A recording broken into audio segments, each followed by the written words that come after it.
হযরত ওমর রাদিয়াল্লাহু তাআলা আনহু রাষ্ট্রীয় সফরে তিনি একবার দামেস্কের দিকে রওনা হয়েছেন। কিছু দূর যাওয়ার পরে হযরত ওমর পানির পিপাসায় অস্থির হয়ে গেছে। খাদেম আসলামকে ডেকে বলল, খাদেম, পানির ব্যবস্থা করো, দেখো কোথায় পানির কূপ পাওয়া যায়। খাদেম কিছুক্ষণ ঘোরাঘুরি করার পরে এসে বলল, আমিরুল মুমিনিন, কোথাও তো পানি পাওয়া যায় না, মরুভূমি, চতুর্দিকে পাহাড় আর বালু, পানির কোনো লেশ মাত্রাই পাওয়া যাচ্ছে না। হযরত ওমর রাদিয়াল্লাহু তাআলা আনহু বলেন, ডানে বামে তাকাইয়া দেখো কোনো বকরি দেখা যায় কিনা।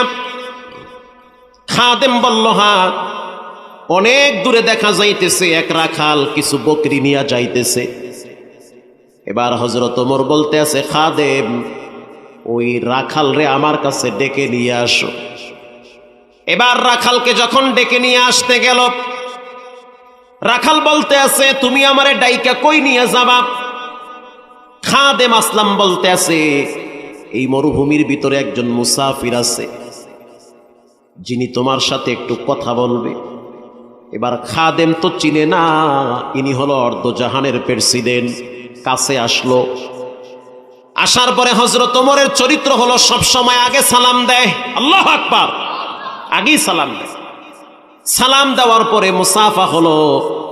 এবার হযরত ওমর বলল, আমি একজন মুসাফির মানুষ, পানির পিপাসায় আমার গলা শুকায় গেছে, কলিজা শুকায় গেছে, এই মরুভূমির ভিতরে কোথাও কোনো পানি নাই। তোমার তো অনেকগুলো বকরি আছে, তুমি কি বকরির রাখাল? বলে, হ্যাঁ, আমি বকরির রাখাল। একটা বকরির থেকে কিছু দুধ দহন করে তুমি আমাকে একটু পান করাও। বলার সাথে সাথে খাদেম বলতে আছে, মুসাফির, এই বকরিগুলার মালিক তো আমি না, একজন মালিক আছে, মালিকের অনুমতি ব্যতীত তোমাকে আমি দুধ পান করাইতে পারি না। হযরত ওমরের একটা অভ্যাস ছিল, মানুষকে সে সবসময় পরীক্ষা করত।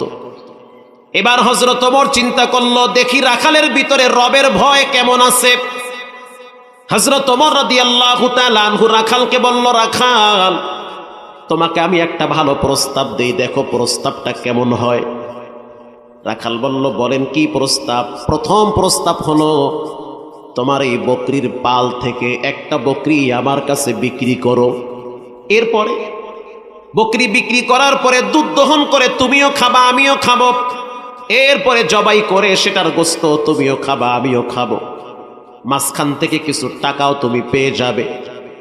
আর যদি মালিক জিজ্ঞাসা করে বকরি কই, তুমি বলবা